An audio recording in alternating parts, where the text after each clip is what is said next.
The country has for the first time in 10 years found itself in a unique position, having produced a food surplus. According to a report by the Ministry of Agriculture, there was a 7% increase in maize production, which increased from 37 million bags in 2011 to 40 million bags last year. Wheat production was up 64% from 2.9 million bags in 2011 to 4.9 million bags last year, while rice production was up 10% from 1.4 million bags in 2011 to 1.6 million bags last year. Local farmers produced over 7.3 million bags of beans last year compared to 6.4 million bags the previous year. Potato production also increased from 2.36 million metric tons to 5.5 million metric tons last year.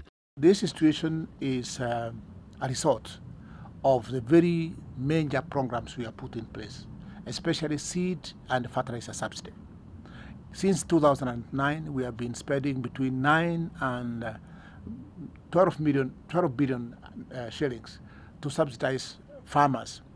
Despite the food surplus, however, the country is at risk of a food shortage next year after the ongoing electoral process slowed down activity in the agricultural sector. According to the Ministry of Agriculture, only 40% of farmland is ready for the long rains that have already begun. To further compound the problem, the Ministry of Agriculture will not be able to provide adequate support to farmers through subsidies for seeds and fertilizer after the government was forced to slash its budget to fund the electoral process.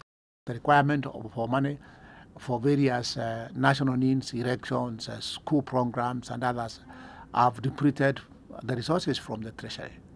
So we have not been able to provide fertilizer. We are working now to see whether the Treasury can avail a little amount of money so that we can at least intervene with some subsidized fertilizer.